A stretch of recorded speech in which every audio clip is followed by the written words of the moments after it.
Assalamualaikum warahmatullahi wabarakatuh. Selamat datang Sobat Muslim di channel Cermin Kehidupan. Seringkali kita terlibat dengan berbagai macam urusan dunia dan melupakan kehidupan di akhirat. Padahal kehidupan di dunia ini hanyalah sementara, sedangkan kehidupan di akhirat selama-lamanya. Atas dasar inilah channel ini dibuat agar dapat menjadi dasar kehidupan agar kita senantiasa introspeksi diri untuk menyongsong kehidupan yang lebih baik di hari esok. Sebelum masuk ke topik pembahasan, alangkah mulianya jika Sobat Muslim sekalian bersedia menekan tombol like, share, dan subscribe agar channel ini bisa berkembang. Hari ini kami akan membahas tentang perlunya adab dalam berilmu yang akan dibawakan oleh Ustadz Abdul Somad. Ustadz Somad diberikan kiai kursi supaya duduk. Tapi saya biasa kalau ceramah di kursi pakai meja, saya merasa ada jarak dengan jamaah. Saya ingin jangan ada jarak di antara kita. Maka saya menyambung. Kalau saya duduk di kursi, kiai di bawah, saya di atas, saya merasa diri saya seperti sedang jadi Fir'aun. Tapi kalau saya sedang gini, tegak ini pun sebetulnya nggak sopan kepada para ahli-ahli Al-Quran. Tapi kalau saya duduk di bawah, nanti kamera nggak bisa ngeliat. Nanti kalau saya duduk di bawah, di kamera, disangka saya santri kelas 5.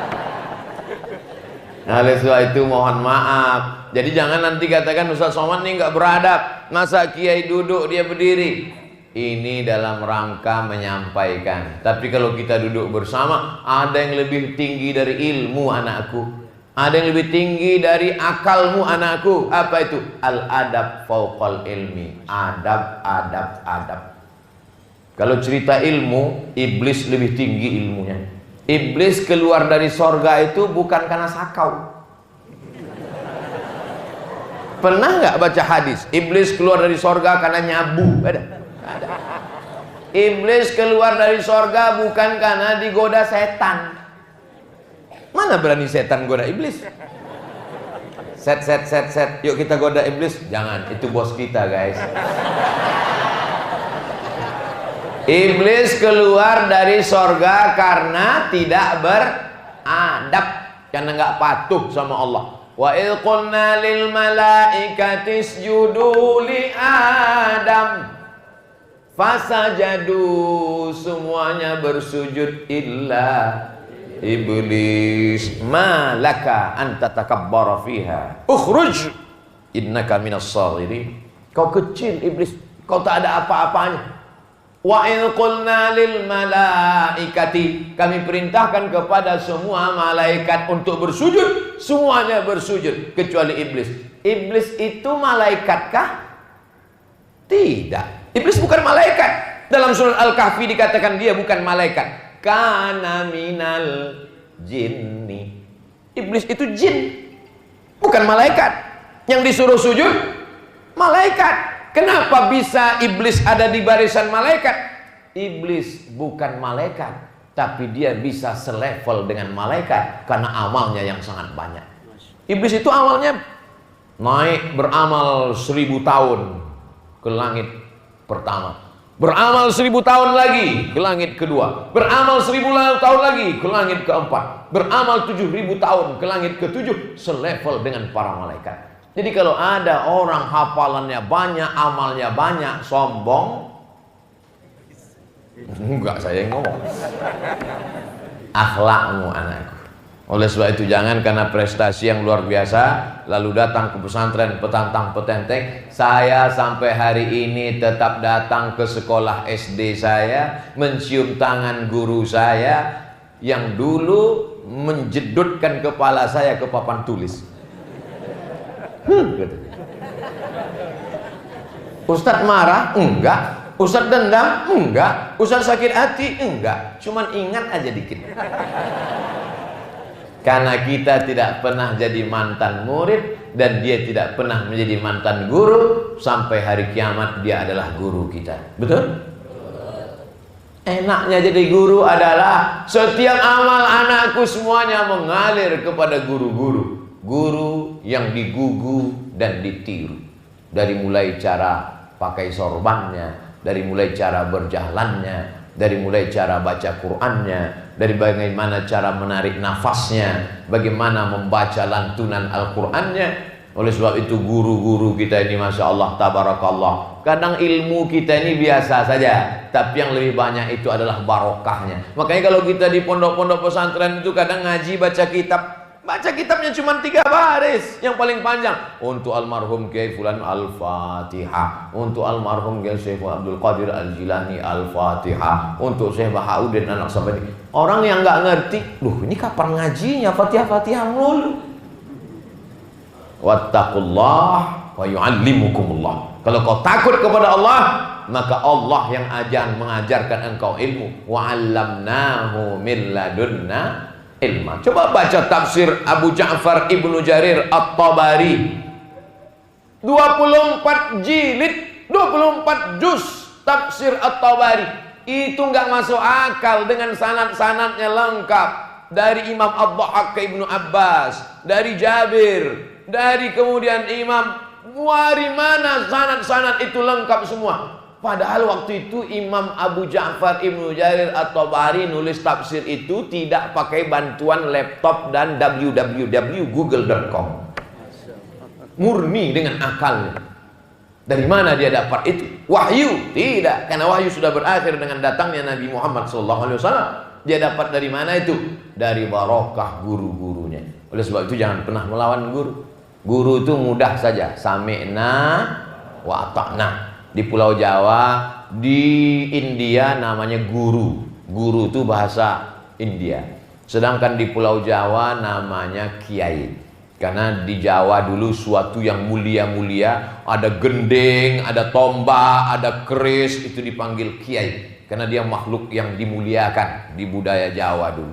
Maka ketika datang orang mengajarkan agama, dipanggil kiai. Makanya ada lembu warna putih yang dimuliakan, itu disebut dengan Kiai Slamet. Makanya kalau ada kiai nggak bisa baca kitab, namanya Kiai Slamet. Jadi kiai adalah orang yang dimuliakan. Ada yang lebih tinggi lagi dari kiai, namanya sunan. Sunan artinya orang kalau kita ketemu dengan dia, tangan kita susunan. Maka kalau ketemu susunan. Saya pun tadi masuk ke sini karena nggak boleh salaman. Susunan. Ini namanya Sunan PSBB. Sunan PSBB. Anak-anak sekarang tidak belajar lagi. Kami dulu di SD belajar PSBB, pelajaran sejarah perjuangan bangsa, supaya menghormati penguasa, pejuang bangsa zaman dulu, founding father, pendiri bangsa, bil khusus 30 September yang tak lama lagi. Ini banyak orang sekarang ketakutan dengan bangkitnya komunis. Saya tidak takut sedikit pun. Kenapa? Penghafal Quran inilah yang akan melenyapkan komunis dari Indonesia. Amin. Komunis itu kan singkatnya tidak bertuhan. Pemikirannya diambil dari mana? Dari Karl Marx. Karl Marx punya murid namanya Stalin. Mereka mengatakan agama ini hanya opium. Agama ini harus dimusnahkan. Makanya agama harus dihabisi. Oleh sebab itu ujung tombak perjuangan melawan komunis ini adalah pondok pesantren. Kalau sudah pesantren ini tumbang, hancur bangsa, kita akan terjajah. Makanya pesantren Qur'aniyah muncul. Alumni-alumni ini akan pulang dari Sabang sampai Papua, dan akan lahirlah Qur'aniyah 1, Qur'aniyah 2, Qur'aniyah 3, Qur'aniyah 4, Qur'aniyah 5. Abdul Somad nanti akan meresmikan di Sorong Papua Qur'aniyah 1000. Amin. Nggak ada yang mengaminkan. Semua berawal dari mimpi. Orang yang paling pengecut adalah untuk mimpi aja pun dia takut. Dulu saya waktu sekolah, saya tulis di buku saya, Profesor Dr. Abdul Somad. Kata kawan saya yang duduk sebelah sebangku, "Mat, jangan kau tulis, aku takut kau gila." Sejak itu saya takut gila, nggak saya tulis lagi. Sekarang saya baru ingat, oh iya ya, ternyata apa yang kita dapat itu adalah mimpi-mimpi kita di masa lalu. Oleh sebab itu anak-anakku mesti bermimpi. Makanya kalau ada teman yang tertidur, jangan marah, dia sedang bermimpi tentang masa depan. Enggak apa-apa Ustadz, saya nggak pernah marah nggak pernah saya marah di ceramah di mana-mana sama santridat. Coba tonton di video. Kenapa? Karena mereka itu saya kalau ke pesantren, saya tidak merasa sebagai ustadz. Saya di mana-mana kalau ceramah ke pesantren, saya ingat dulu waktu jadi santri. Kalian masih lumayan dengan ceramah. Kami dulu, Kak, kami dulu. Itu banyak teman-teman itu waktu sholat subuh, sujud pertama sekaligus sujud terakhir. Nggak mau bangun. Itu.